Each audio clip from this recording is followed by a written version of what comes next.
성경 말씀은 역대상 13장 3절에서 14절 말씀입니다. 우리가 우리 하나님의 궤를 옮겨오자 사올 때에는 우리가 그 앞에서 묻지 아니하였느니라 하매 뭇 백성이 이 일을 선히 여김으로 온 회중이 그대로 행하겠다 한지라. 이에 다윗이 애굽의 시올 시내에서부터 하맛 어기까지 온 이스라엘을 불러 모으고 기럇 여아림에서부터 하나님의 궤를 메어오고자 할세.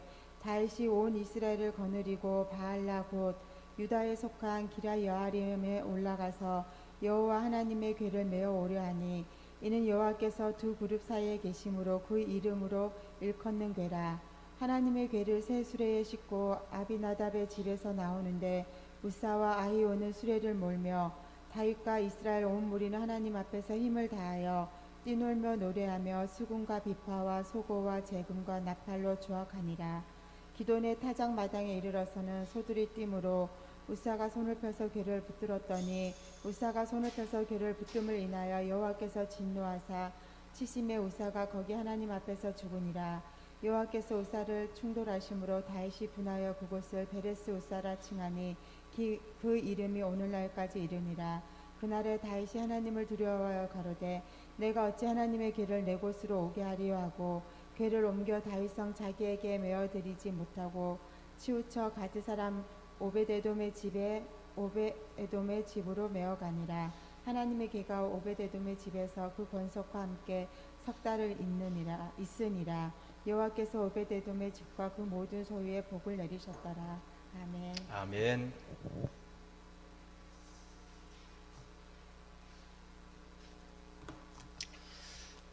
역대상 13장은 하나님을 섬기는 데 있어 우리가 어떻게 섬겨야 하는지를 다윗의 예를 통해서 가르쳐주고 있는 말씀입니다. 다윗의 법궤를 옮기는 사건, 그것을 통해서 주는 영적 교훈이 무엇인지 오늘 말씀을 통해서 함께 은혜를 받고자 합니다. 드디어 다윗은 우여곡절 속에 이스라엘의 왕이 되었습니다. 기름 부음 받은 지가 참 오래되었는데 많은 세월이 흐르고 나서야 왕이 될 수가 있었습니다. 그는 수차례 죽을 고비를 넘긴 후에야 왕이 될 수가 있었어요. 이것은 무엇이든지 거저되는 것은 없음을 가르쳐주고 있는 겁니다. 다 된 밥이라도 마지막까지 인내하고 기다릴 수 있어야 거기서 좋은 결과를 맛볼 수 있다는 것이죠. 이 말씀 속에서 몇 가지 은혜를 받고자 하는데, 첫 번째 교훈은 하나님에 대한 열심이 특심인 우리가 본받을 만한 다윗의 신앙입니다. 한 나라의 왕이 되었습니다. 한 나라의 왕이 되고 나면 할 일이 얼마나 많을까요?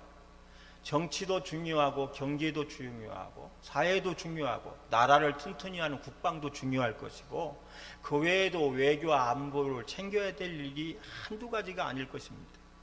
그런데 다윗이 왕이 되고 나서 가장 먼저 하고 싶은 것은 뭐냐? 오랫동안 아비나답의 집에 방치되어 있는 법궤를 성으로 모셔오는 일이었습니다. 법궤가 무엇이죠? 출애굽 당시 광야에 있는 이스라엘 백성들을 향하여 하나님이 주신 하나님을 상징하는 거룩한 궤입니다.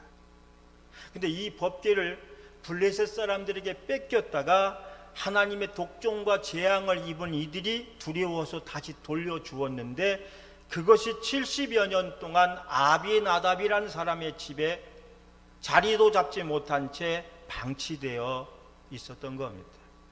그런 법궤를 다윗이 왕궁으로 모시고 와서 정말로 마음을 다한 제사를 드리고 싶었던 거예요. 제사다운 제사, 하나님 없는 제사가 아니 알맹이 꽉 찬 성막을 모셔놓고 법궤를 모셔놓고 예배를 드리고 싶었던 거예요. 그러니 다윗의 신앙심이 얼마나 큰가를 알 수가 있는 겁니다. 그래서 하나님께서 이런 다윗을 두고서 사도행전 13장 22절에 이렇게 말씀을 해요. 우리가 다 아는 말씀이니까 한번 다 같이 읽어보겠습니다. 시작. 패하시고 다윗을 왕으로 세우시고 증거하여 가라사대 내가 이새의 아들 다윗을 만나니 내 마음에 합한 사람이라 내 뜻을 다 이루게 하리라. 아멘. 증거해, 증거. 무엇을 증거한다면 다윗의 믿음을 증거하는 거예요. 하나님 앞에 증거받는 믿음을 소유한 자가 다윗이었는데, 그가 비록 나이 어렸지만, 비록 어린 나이, 왜? 이세의 아들 다윗을 만날 때는 다윗은 어린 나이였어요. 기름 부음 하겠다고 아들들 다 불러 모았을 때 막내둥이 이 다윗은 나이 어렸어요. 그런 다윗이었지만 그는 이미 그때부터 하나님 마음에 합한 자라 했습니다.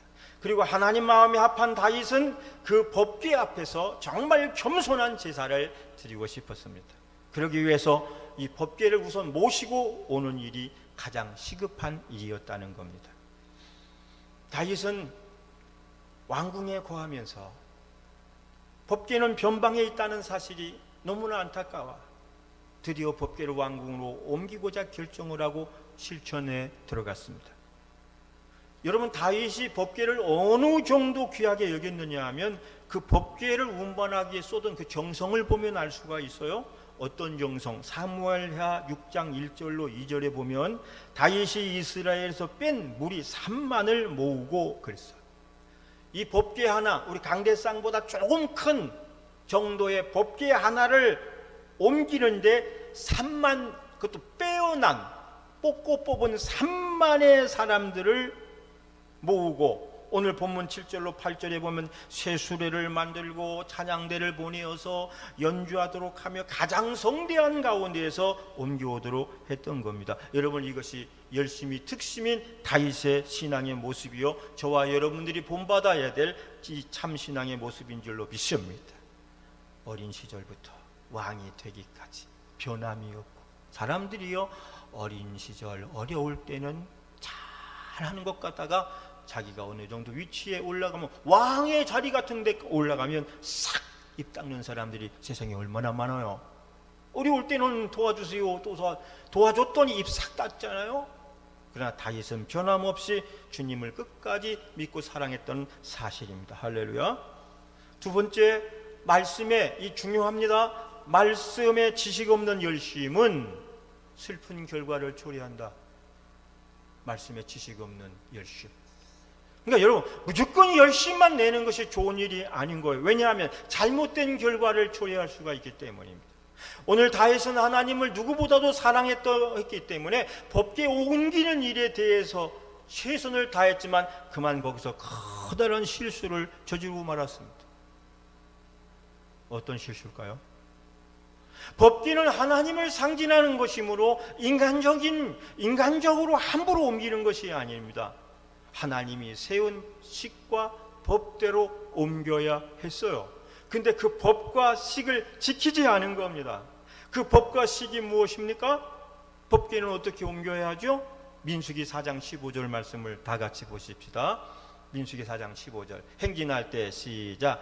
행진할 때 아론과 그 아들들이 성소와 성소의 모든 기구 덮기를 필하거든 고핫 자손이 와서 맬 것이니라. 그러나 성물을 만지지 말지니 죽을까 하노라. 회막 물건 중에서 이것들은 고핫 자손이 맬 것이니라. 그래서 여기 똑같은 말씀이 두 번 반복되는 구절이 있어요. 뭐죠?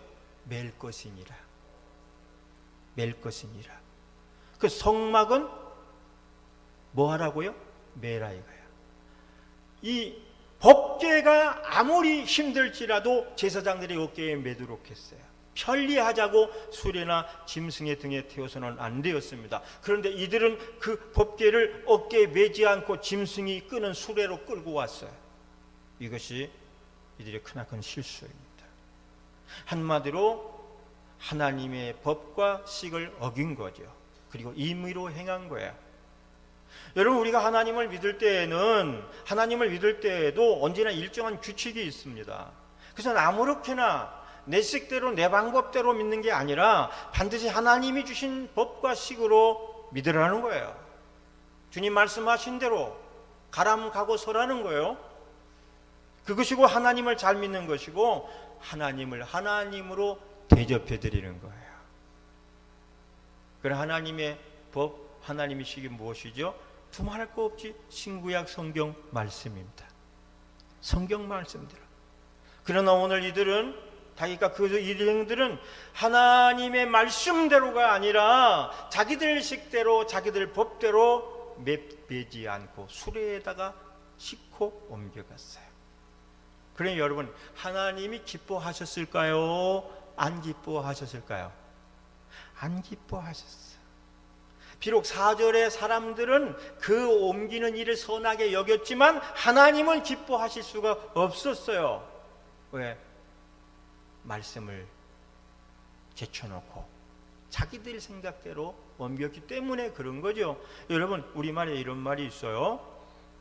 뭐로 가도 어디만 가면 된다? 서울만 가면 된다. 또 꽁 잡는 것이 뭐다? 매다. 이게 무슨 말이죠? 대충 해. 결과만 좋으면 돼. 이 말이거든요. 그래, 여러분, 이게 맞나요? 틀리나요? 틀린 말이에요.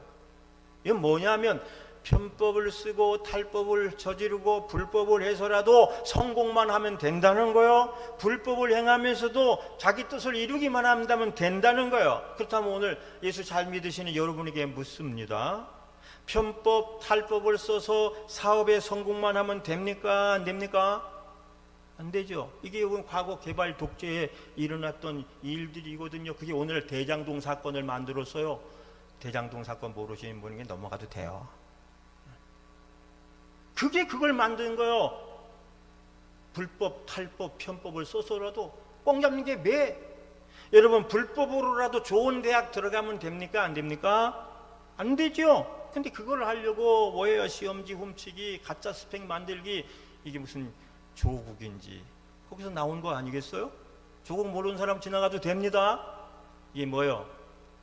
열심히 땀 흘려 공부하고 애쓰는 젊은 학생들을, 젊은 청년들의 길을 죽여버리는 일들이 일어나 버렸잖아요. 이게 뭐요? 대한민국이 아직도 그런 편법, 탈법, 불법이 기승하다고 하는 증거예요. 여러분, 그러면 편법, 탈법을 써도 교회만 부흥시키면 됩니까? 안 됩니까? 안 되죠. 이는 교회가 아니라 자기 왕국을 쌓는 일이죠. 하나님의 나라를 세우는 것이 교회이고, 크든 적든 그건 상관이 없어. 10명 모이든 10,000명 모이든 그건 상관이 없어. 50만 성도를 자랑했던 조영기 목사님도 지난달에 돌아가셨잖아요. 그분이 하나님 앞에 어여시 설 수 있다면 칭찬 드릴 것이지만 어여시 서기가 부족하다면 책망을 받을 거요. 중요한 것은 뭐지요? 뜻이 아무리 좋아도 하나님이 기뻐하지 않은 법과 식으로 싸우면 모두 따라 모래밭에 성 쌓는 거다. 저와 여러분은 죽겠다고 살아놓고 모래밭에 성 쌓겠어요? 기초석 위에 쌓겠어요? 든든한 반석 위에 쌓아야 되죠. 여러분, 교회에 들어오다 보면 삼거리, 바로 여기 삼거리에 스타벅스 지나 삼거리에 왼쪽을 보면, 나가다가 오른쪽 보세요. 1년도 안 된 건물이 하나가 지어진 게 있는데 그 가운데가 휑하니 뜯겨나가지고 철골만 남아있어요. 왜 그런지 아시나요? 불법으로 건물을 지었기 때문에 그래요. 양쪽에 30평씩 60평인가 져놓고, 이상하다, 왜 저 탑을 쌓나? 그랬더니 요걸 져놓고 건축허가 끝났나 봐. 그러니까 싹 돌려가지고 거대한 건물이 하나 생겨버렸어. 그랬더니 얼마 안 가지고 막 축구 애들 청소년 축구 교실, 막 배드민턴장 해가지고 막 체육센터가 되더라고요. 그때 몇 달 안 돼가지고 다 뜯어버렸어. 왜? 불법으로 건축한 거야. 그러니까 지금 막 수억을 들여놓고 쓰지도 못하고 저런 일들이 생겨버렸어요. 여러분, 하나님을 믿는 일도 마찬가지고 예수 믿는 일도 마찬가지입니다. 조금 더디고 느리더라도 하나님 원하는 방식으로, 하나님 바라는 법대로 할 때 하나님이 기뻐하시고 거기에 하나님의 큰 영광이 나타날 줄로 믿습니다. 아멘. 우리 새로운 교회는 그걸 철저하게 야금야금 지켜가자고요. 따라 가지 말고. 옆에 교회가 10,000명 된 게 나하고 무슨 상관이 있습니까?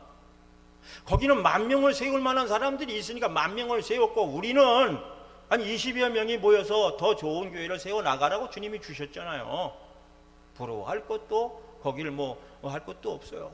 그 교회가 잘해서 그렇게 됐으면 하나님의 칭찬을 받는 것이고, 그런데 자기 왕국을 세우는 거라면 하나님 앞에서 판결 받을 것이고, 우리는 절대로 김용건의 왕국이라든지 할렐루야, 우리 변희옥의 왕국이라든지 어떤 개인의 이름으로 왕국을 세우는 일을 하지 말자고요. 그게 뭐죠? 내 식대로, 내 방법대로. 하나님 말씀 제쳐놓고, 하나님 주신 법이 있는데 그 제쳐놓고 어깨에 매라 그러면 매야 되는데, 야, 수레를 가져와. 수레를 여기서 거기까지가 얼마나 먼데 그걸 메고 가.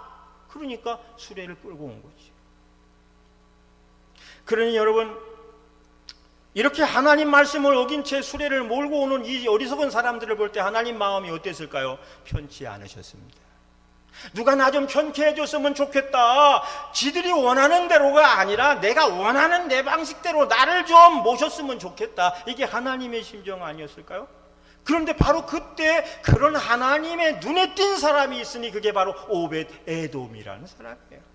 여러분, 오벳 에돔이 누굽니까? 레위 지파 중에서 고핫 자손이요, 고핫 자손 중에서 가드 사람이었어요. 이건 뭘 말하냐면 민수기 4장 15절의 말씀처럼 광야 시대부터 지금까지 대대로 하나님의 법궤만을 담당하는 제사장이에요. 또 법궤를 모시는 방법만을 대대로 배워온 사람들이고, 언제 그런 기회가 올지 모르겠지만 법궤 모시는 날을 위하여 학수고대하며 날마다 열심히 기도하며 준비하며 기도하고 있었던 사람이에요. 할렐루야. 그러나 여러분, 불법과 탈법으로 법궤를 싣고 가는 이들이 그 오벳 에돔의 집 앞을 지날 때, 그 오벳 에돔이라는 사람의 집 앞을 지날 때 소들이 갑자기 날뛰게 되는데, 과연 이것이 우연한 일이었을까요? 우연이 아니었어요. 그것은 하나님이 역사한 일인 줄 믿으시기 바랍니다. 할렐루야. 하나님이 그 소들을 뛰게 하신 거예요. 사랑하는 여러분, 지금 내가 하나님의 심정을 대변해 볼게요. 지금 하나님께서는 자기를 사랑해서 모셔가고자 하는 다윗이 있는 성보다 먼저 우선 가고 싶었던 집이 있었으니 그 집이 오벳 에돔의 집이었습니다. 또 하나님께서는 다윗의 대접을 받게 되어 있지만 다윗의 대접을 받기 전에 그보다 먼저 대접받고 싶었던 집이 있어. 어떤 집? 오벳 에돔의 집이었어요. 왜? 그만이 하나님을 하나님으로 대우하고 그만이 하나님을 하나님으로 대접할 줄 아는 자였기 때문에 그런 오벳 에돔의 집을 지나칠 수가 없었다는 사실입니다. 그러므로 사랑하는 여러분, 주님 보고 오세요 주님 내게 복 좀 주세요 한다고 오시고 복이 오는 것이 아님을 알아야 됩니다. 주님의 신방이나 주님 주시는 복은 받을 준비를 한 사람에게, 받을 준비를 마친 사람에게 임하는 것임을 기억하시기 바랍니다. 예를 들어서 구약의 엘리사가 3년 6개월 동안 가물었던 시대에 찾아갔던 집은 고대 광실 부잣집이 아니었어요. 먹고 죽으려고 해도 그 약 살 돈이 없었던 가난한 과부의 집이었고요. 신약성경 예수님이 예루살렘 성에 3번 올라갈 때마다 머물던 집은 성 안의 유력자들의 집이 아니었고요. 성 밖 베다니 마을에 마리아, 마르다, 나사로 가난하게 사는 3남매의 집이었다는 거예요. 이유가 무엇이죠? 간단해요. 그 집 가면 마음이 편했기 때문이에요. 여러분도 남의 집 방문해 보셨죠? 아들, 딸네 집에 방문도 해보시죠? 어느 집이 제일 편해요? 마음 편하게 해주는 자식이 제일 편해. 옷도 사주고 고기도 사주고 용돈도 두둑이 넣어서 줘도 마음 불편하게 하는 놈은 가기 싫어. 내가 먹을 거 입을 데가 없냐? 못 살고 가난해도 좋으니까 부모 마음을 편하게 해주는 자식 집에 발걸음이 잦아지는 거예요. 하나님도 마찬가지입니다. 누가 내 마음을 좀 편케 좀 해줄까? 그게 오벳 에돔이었어요. 할렐루야. 여러분, 신방도 요즘 신방 못한 지가 2년 가까이 되는데요, 신방도 마찬가지입니다. 우리도 신방을 좀 하려고 그래요. 전체 신방이 안 되면 개인 신방을 해서 가정 사정도 알고 기도도 좀 하고 그러고 싶은데, 근데 신방을 가도요, 가고 싶은 집이 있고 가고 싶지 않은 집이 있어요. 제 얘기가 아니에요. 보세요. 웃사와 같이 지멋대로인 집은 신방 가기 싫은 집이요, 누구처럼? 우사처럼. 그러나 오벳 에돔과 같이 주님 뜻대로 정성 어린 집은 신방 가고 싶은 집이요. 그러니까 하나님 복 주세요, 우리 집에 오세요 하기 전에 내가 우사일까 오벳 에돔일까를 먼저 생각해 보면 돼. 오벳 에돔. 여러분, 오벳 에돔의 마당을 지날 때 소들이 왜 날뛰었어요? 하나님이 날뛰게 하신 거야. 하나님이 뛰게 하셨어. 하나님이 뛰게 하시니까 뛴 거야. 왜? 오벳 에돔의 집에 가서 복을 주고 가고 싶기 때문입니다. 그냥 지나치고 갈 수 있는 집이었지만 하나님은 그냥 지나칠 수가 없다는 거야. 내가 저 집에 들렀다 가야 되네. 내 저 집에 복을 주고 가야 되겠다는 거예요. 가던 발걸음을 멈출 수 있는 방법은 소들로 뛰게 하는 방법이야. 지혜롭다고 하는 인간들은 그걸 어기고 지금 지멋대로니까 미물에게 그 마음을 줘서. 여러분, 성경에 보면 나귀가 말하잖아요. 선지자가 하도 말귀를 못 알아들으니까 하나님이 마귀의 입을 열어 말하게 하죠. 야, 이 나쁜 놈아, 너 가지 말랬는데 왜 가냐? 누가 한 말이야? 나귀가 한 말이야. 인간은 깨닫지 못해 엉터리로 법궤를 끌고 갈 때 하나님이 소를 뛰게 해서 멈추게 하고, 그리고 오벳에돔을 복 주신지를 믿으시기 바랍니다. 여러분, 한번 볼까요? 결국 소들이 뛰니까 수행하던 우사가 손을 들어서 떨어지는 법궤를 붙잡아요. 그러나 그 일로 인해 그 자리 즉사하고 말았는데, 민수기 4장 15절 우리 다 같이 읽어봅니다. 민수기 4장 15절 시작.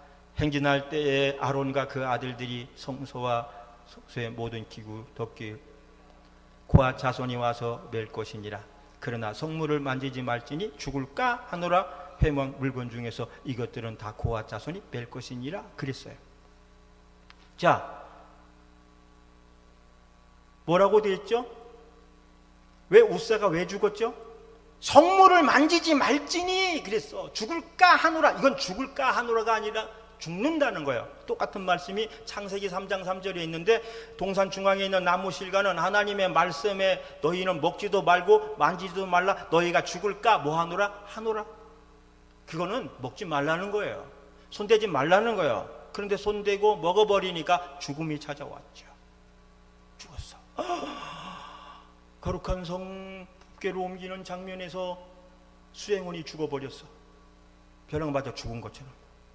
여러분, 그러니 어떻게 돼요? 이 일로 3만이나 되는 수행원들이 다 도망을 치고 성가대원 일이 뿔뿔이 흩어지고 악기 다루는 자들이 혼비백산에서 도망쳐버리고 두려움 속에 아무도 법궤 근처에 나타나지도 않아요.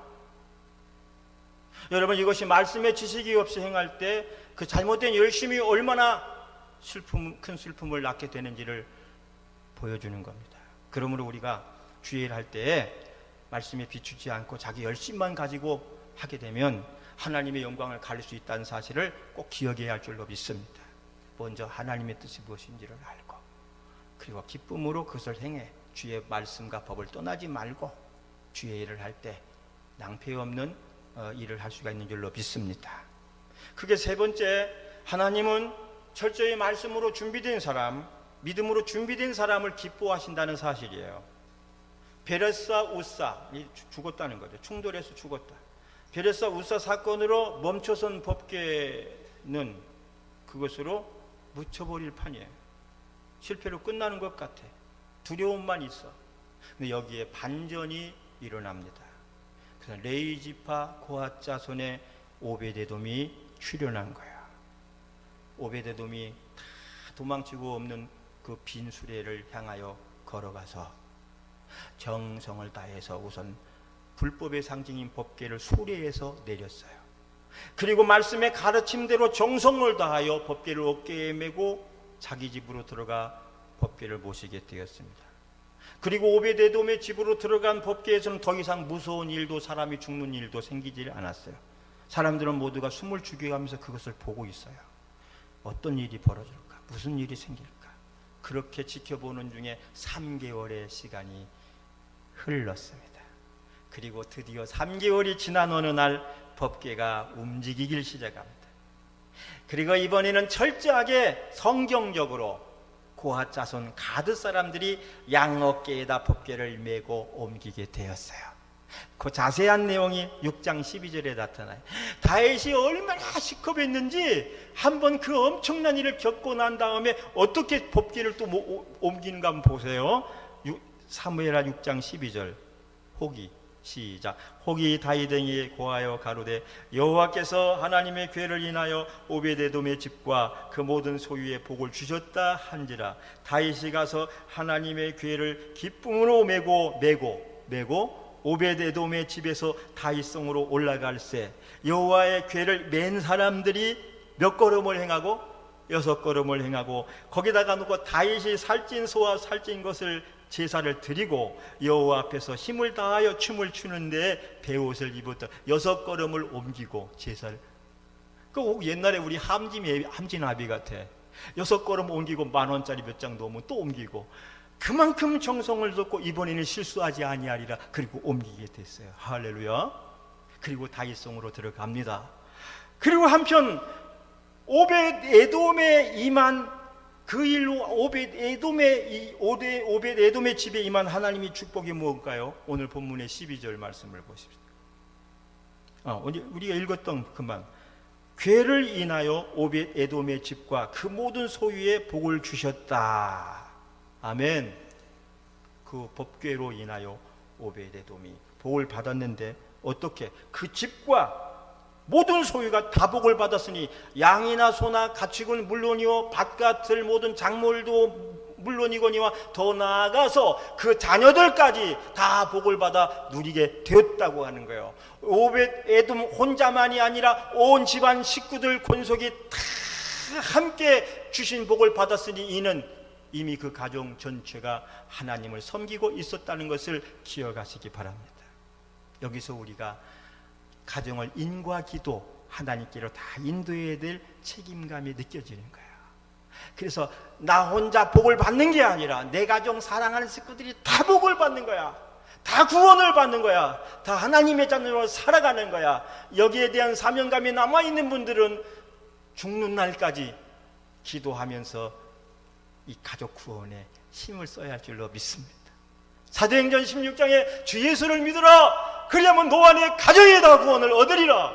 사도행전 10장 24절에 고넬료와 그 일가와 가까운 친구들이 다 구원을 받았느니라 그랬어요. 자기만이 아니라 일가와 가까운 친구들까지 여러분에게 이 놀라운 축복이 임하기를 주님의 이름으로 축복합니다. 마지막으로 법궤 운반이 주는 네 번째 교훈은 하나님은 겉모습에 감동하지 않는다. 다윗이 법궤를 처음에 모시고 갈 때 얼마나 어마어마하게 준비했습니까? 3만 명을 동원하고 춤추며 노래하며 수금과 비파와 소고와 나팔을 예배를 드리고 금으로 장식한 수레를 보내서 거대한 행사. 그러나 그 거대하고 열렬한 행사도 주님은 외면하셨어요. 왜? 주의 말씀과 주의 법과 식이 아니었기 때문에. 하나님은 오늘 또 외모를 보시는 분이 아니라 우리의 중심을 보시는 분임을 믿습니다. 오늘 누추해도 좋아요.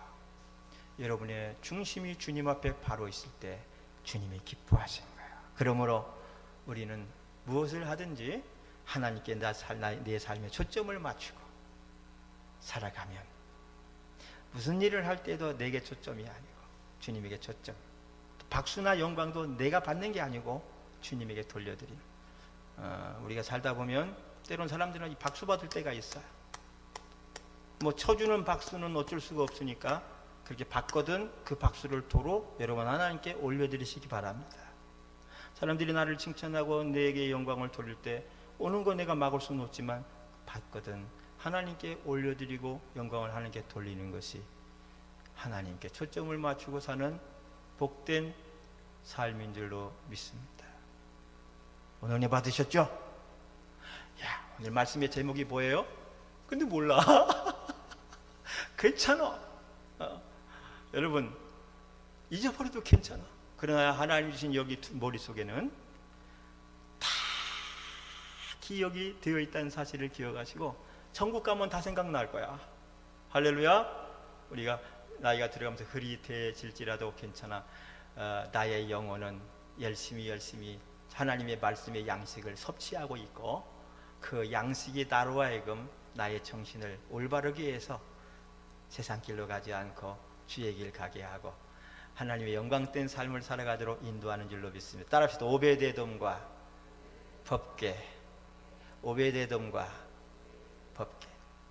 원래는 다윗과 법궤였어요. 그러나 이 말씀을 준비하다 보니까 다윗이 법궤를 옮기는 길이지만 가장 혜택을 많이 보고 복을 받은 사람은 누구였다? 오베데돔이었다. 그리고 우리가 본받아야 될 사람은 다윗같이는 우리가 못 보고 왕도 아니잖아. 오베데돔 정도면 우리도 본받을 수 있다. 오베데돔의 그 정성과 그 믿음이 저와 여러분의 것이 되고, 오베데돔의 가정에 임했던 하나님의 은총이 여러분과 저에게 임하여서 주님의 영광을 돌리며 살아가기를 주님의 이름으로 축복합니다. 다 같이 일어나겠습니다. 오늘 예배 일찍 끝났다.